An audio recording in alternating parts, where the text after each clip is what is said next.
આજે અંબાજીમાં નશાની હાલતમાં એક પોલીસકર્મીએ હોબાળો મચાવ્યો તો અંબાજીમાં પોલીસકર્મીએ નશાની હાલતમાં બાઇક ચાલકને ટક્કર મારી અકસ્માત સર્જ્યો હતો, જેમાં બાઇક પર સવાર 2 લોકોને ઈજાઓ પહોંચી હતી, જેમાંથી બાઇક સવારની હાલત ગંભીર છે। પોલીસકર્મીએ અકસ્માત બાદ ભાગવાનો પ્રયાસ કર્યો હતો, પરંતુ સ્થાનિક લોકો વાહન ચાલક પોલીસકર્મીને પકડી પોલીસ સ્ટેશન લઈ આવ્યા હતા। ઉલ્લેખનીય છે કે પોલીસકર્મીની કારમાંથી વિદેશી દારૂની 4 બોટલો પણ મળી આવી હતી।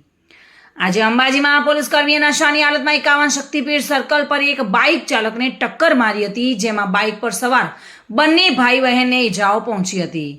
અકસ્માત બાદ કાર ચાલક પોલીસકર્મી અને કારમાં બેસેલા અન્ય સાથીદાર ત્યાંથી ભાગતા હતા, ત્યારે સ્થાનિક લોકોએ વાહન ચાલક પોલીસકર્મી સહિત બીજા સાથીદારને પકડી પોલીસ સ્ટેશન લાવ્યા હતા। નશાની હાલતમાં ટક્કર મારનાર પોલીસકર્મી દલપત દલાભાઈ કેસરભાઈ ચૌધરી પાલનપુર પોલીસ હેડક્વાર્ટરમાં ફરજ બજાવે છે। પોલીસકર્મીએ નશાની હાલતમાં બાઇકને ટક્કર મારતા બાઇક સવાર અને તેની બહેનને ઈજાઓ પહોંચતા અંબાજી સિવિલ હોસ્પિટલ ખાતે ખસેડવામાં આવ્યા હતા।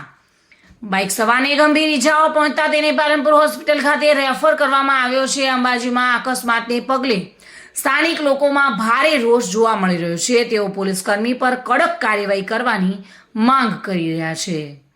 ઉલ્લેખનીય છે કે અંબાજી પોલીસ દ્વારા કારની તપાસ કરતા પોલીસકર્મીની કારમાંથી વિદેશી દારૂની 4 બોટલો મળી આવી હતી, જેમાંથી 3 ખાલી અને 1 બોટલ અડધી હતી। આથી પોલીસકર્મીએ જ તે દારૂ પીધો હોવાનું જણાઈ આવ્યું છે।